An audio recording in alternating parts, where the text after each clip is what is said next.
在前往金陵的航班登机口，叶晨与萧初然拥抱后，目送他一步三回头地走了进去。这一刻，叶晨没有伤感，有的只是感慨。感慨这才是真正的夫妻关系。在经历了那一步之后，一切都发生了翻天覆地的变化。萧初然不再是那个始终保持矜持的冷静女人，她变成了一个小鸟依人，甚至短暂离别也会表现出强烈不舍，甚至想要哭鼻子的可爱女人。只是她还不知道，她自以为的一切其实都是另有隐情。萧初然在转身走进登机廊桥的那一刻，就忍不住泪如雨下，可她不敢擦，因为怕叶晨从后面看到，猜出她的不寻常。当她前方转弯进去廊桥的下坡，机舱门近在咫尺的那一刻，她再也控制不住情绪，一边如行尸走肉般行走，一边哭得梨花带雨。机舱的乘务长和2名乘务员正在舱门处迎接优先登机的商务舱乘客，他们早就有每个商务舱乘客的信息。这架窄体客机的商务舱一共只有8个座位，这次卖掉了5张，其中有2位女性，一位是萧初然，另一位是一个6岁的女孩子。所以乘务员们用排除法就知道，眼前走过来哭到满脸是泪的女乘客应该就是萧初然。于是乘务长赶紧迎上来，关切地问她：萧女士，您怎么了？是不是身体不舒服？要不要我们跟机场方面沟通一下？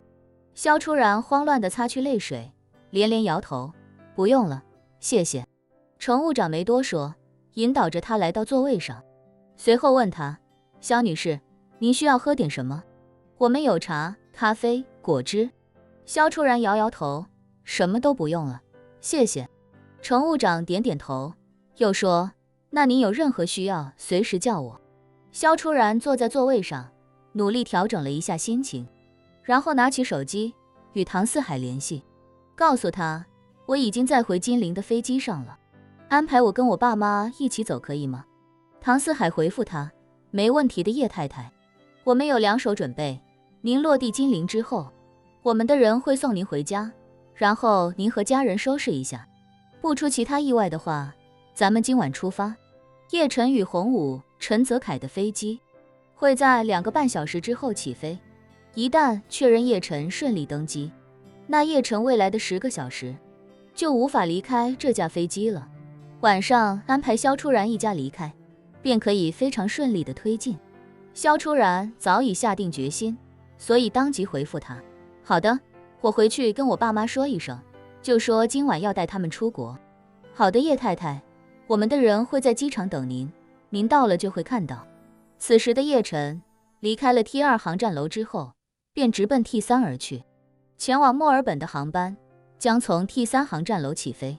等萧初然的飞机起飞之后，陈泽凯就匆忙赶到机场，见到叶晨，他问出心中疑惑：少爷，您是怎么找到唐管家消息的？他不是失踪了吗？叶晨说：我老婆的朋友在澳大利亚，刚好转发了一个国人在那边遇袭的消息，没想到正是唐管家。陈泽凯一头雾水，唐管家去了澳大利亚，这也太匪夷所思了。他当初忽然不辞而别，人间蒸发，怎么忽然跑澳大利亚去了？叶晨说，他好像是刚刚移民到澳大利亚的，具体什么情况我也不是很清楚，得赶过去看一看才知道。陈泽凯皱眉说道：少爷，我总感觉这件事有点太巧了，会不会有诈啊？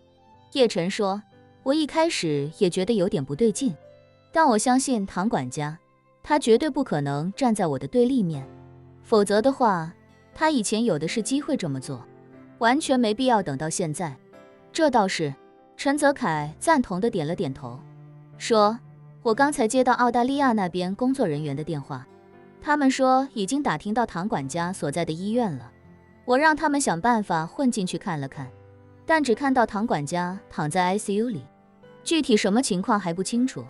这几个工作人员都是咱们墨尔本白金汉宫酒店的，没经受过什么特殊训练，业务能力有点差，我再让他们找找机会。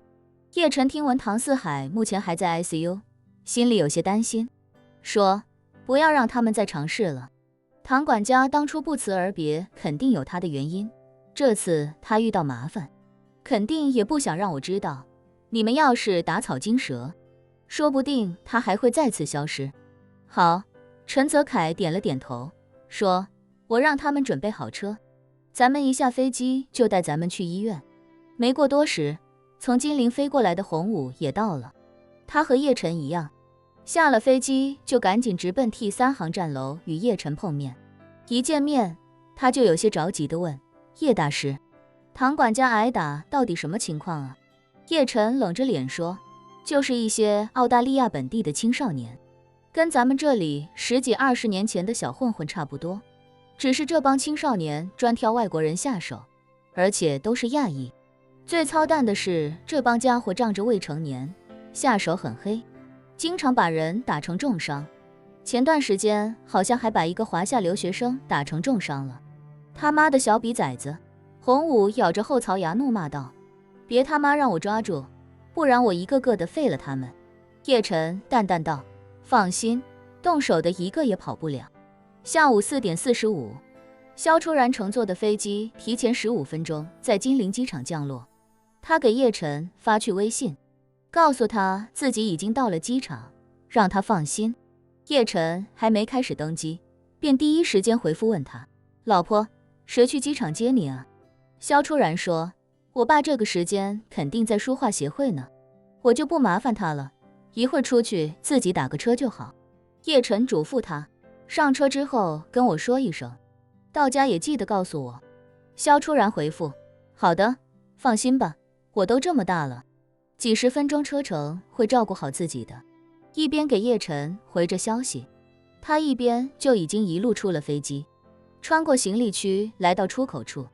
本想直接去排个出租车，忽然想到唐四海说会有人来接自己，便下意识地左右看了看。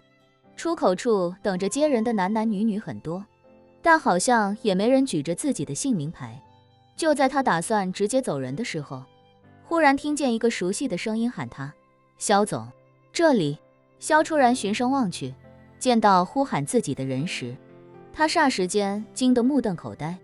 孙萌萌，你怎么会在这？